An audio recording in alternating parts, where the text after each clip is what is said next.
எந்த இடத்துல வந்து கை தட்டுவீங்க, எந்த இடத்துல வந்து எனக்கு திட்டுவீங்கன்னு எனக்கு நான் வந்து யோசிச்சுட்டு இருப்பேன். இருந்தாலும் உங்க எல்லாரையும் சந்திச்சதுல thank you so much. I love you lot. என்னால் வந்து தேங்க்யூன்ற 2 வார்த்தையாவது என்னால் சொல்ல முடியாது. அதனால தான் நான் வந்து ஒவ்வொரு முறை உங்கள் சார்பாக நான் வந்து ஏன் இந்த காலேஜ்லேயே வந்து இந்த காலேஜ் மட்டும் இல்லை, எத்தனையோ காலேஜில் வந்து எனக்கு சீட்டு கொடுத்து என் பிள்ளைகளை படிக்க வைக்கிறாங்க. நான் பெருமையாக சொல்லிக்கிறேன். என் குடும்பம் பெருசு. எனக்கு கல்யாணம் ஆகல, இருந்தாலும் எனக்கு 60 குழந்தைகள் மாதிரி இருக்காங்க. அந்த பிள்ளைகள்லாம் படிக்கிறாங்க. எல்லாமே உங்களோட காசு தான். நீங்க கொடுத்த அந்த 120 ரூபாயிலிருந்து 240 ரூபா மல்டிப்ளெக்ஸ் வரைக்கும் கொடுக்குற காசுல அந்த குறுகிய காசு எடுத்துக்கிட்டு அந்த பசங்களை படிக்க வைக்கிறேன். இந்த மேடைக்கும் வந்ததுக்கு ஒரு காரணம் இருக்கு. இதனால வந்து நான் 2 பேரை படிக்க வைக்கிறது ஒரு வாய்ப்பு கிடைச்சு. தேங்க்யூ.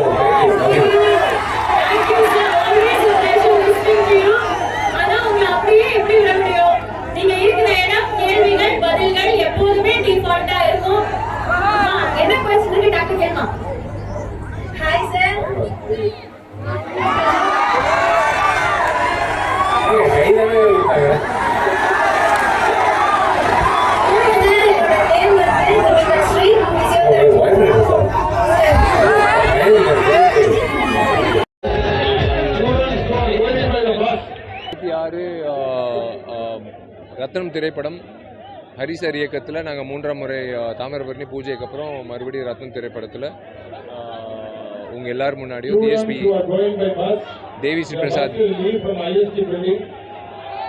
பிரசாத் இசையில் நான் முதல் தடவையாக வேலை செய்கிறேன். இது வந்து உலகமெங்கும் தமிழ், தெலுங்கு, மலையாளம், கன்னடா எல்லா மொழிகளிலும் ரிலீஸ் ஆகுது. ஸோ ஒரு மிகப்பெரிய ரிலீஸ் ஏப்ரல் 26 இந்த வெள்ளிக்கிழமை. ரொம்ப சந்தோஷமாக இருக்குது. இந்த ப்ரமோஷன்ஸ் வந்து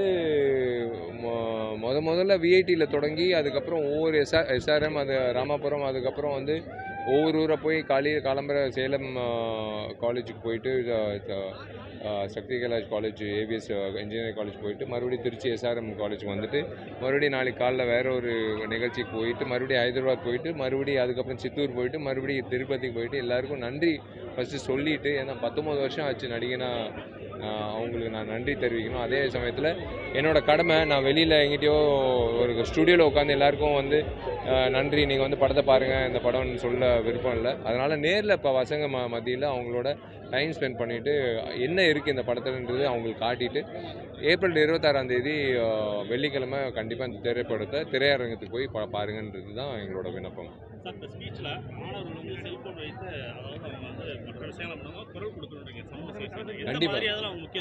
இல்லை, குரல் கொடுக்கறது வந்து இன்னாரு தான் குரல் கொடுக்கணும்னு அப்படி இல்லைங்க. நீங்கள் எத்தனை பேர் அதிகரிக்கும் போது நீங்கள் உண்மையிலே சொல்கிறேன், வேலை செய்கிற ஊழியர்களாகட்டும், கவர்மெண்ட் ஆஃபீஸில், எந்த ஆஃபீஸில் இப்போது நான் ஒருத்தன் வந்து central board of film certification பாம்பேயில் வந்து என்னை வந்து லஞ்சம் கேட்டாங்க. நான் குரல் கொடுத்தேன். அது இப்போ இன்றைக்கி வந்து அத்தனை மொழிகளும் அந்தந்த ஸ்டேட்லேயே, மாநிலத்திலே நீங்கள் இப்போ பண்ணிக்கலாம், நீங்கள் பாம்பே வரணும்னு அவசியம் இல்லைன்னு பண்ணிட்டாங்க. அரெஸ்ட் பண்ணாங்க, நடவடிக்கை எடுத்தாங்க சிபிஐயில். இப்போ நான் மட்டும்தான் குரல் கொடுக்கணும்னு அவசியம் கிடையாது. அதே மாதிரி சமுதாயத்தில் ஏதோ தவறுகள் நடக்குதா, நீங்கள் வந்து குரல் கொடுக்கணும். நீங்கள் குரல் கொடுக்க அவங்க பயம் ஏற்படுத்தும். நீங்கள் வந்து குரல் கொடுக்கலன்னு வச்சுக்கோங்களேன், உங்களை பயன்படுத்திப்பாங்க. உங்களை வந்து நீங்கள் சரி இவங்க இப்படி தான் அப்படின்ட்டு அலட்சியமாக வந்து உங்களை பார்க்கக்கூடாது. உங்களை வந்து பார்த்தாலே பயப்படணும். நீங்கள் நாங்கள் ஏதோ தப்பு பண்ணால் இவங்க வந்து கண்டிப்பாக கண்டுபிடிப்பாங்க, இவங்களை வந்து ஈஸியாக வந்து அமைக்கிட முடியாது அப்படின்றது தான் நான் வந்து சொல்ல விருப்பப்படுறேன் எல்லாருக்கும்.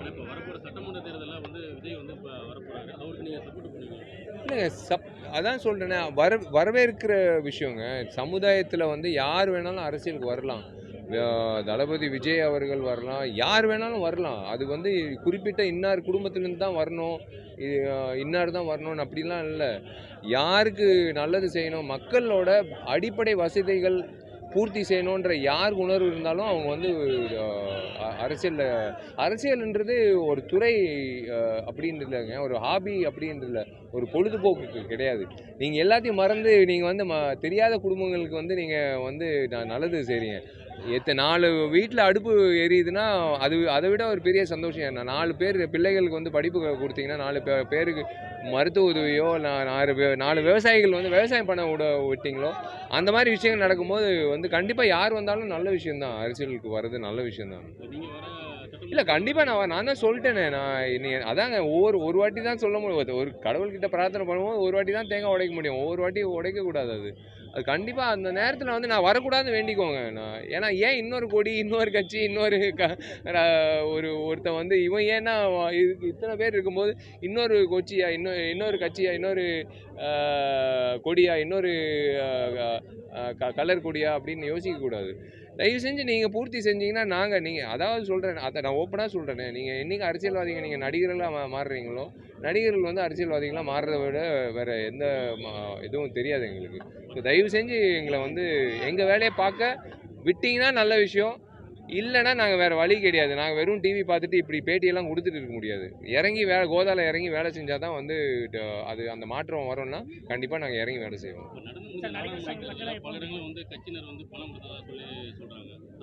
அது மக்களோட பணம் தான். அதான் சொன்னேனே, மக்களோட பணம் திருப்பி மக்கள்கிட்ட கொடுத்து ஆட்டையை போட்டு மறுபடியும் 5 வருஷம் உட்காரலான்னு பார்க்குறாங்களே. நீங்கள் அதான் சொல்கிறேன், இது எங்கிட்டேருந்து வந்தது? அவங்க சம்பாதிச்ச மாதம் நீங்களாம் வந்து மாதம் சம்பாதிக்கிறது உங்களுக்கு தெரியும். நீங்கள் ஓப்பனாக சொல்லலாம். அவங்களுக்கு வர்றது வந்து என்ன கிட்டத்தட்ட 1.5 லட்சமோ 2 லட்சம் கம்மி தான் ஒரு எம்எல்ஏக்கு. எங்கேருந்து வந்தது உங்களுக்கு காசு? ஓட்டுக்கு ஒரு இவ்வளோன்னு நீங்கள் நிர்ணயித்து கொடுக்குறீங்களா? இவ்வளோ அலட்சியமாக நீங்கள் நினைக்கிறீங்களா? மக்களெல்லாம் மாறுவாங்க, மாறிட்டாங்க. இதுக்கு மேலே வந்து நீங்கள் அவங்கள ஏமாற்ற முடியாது.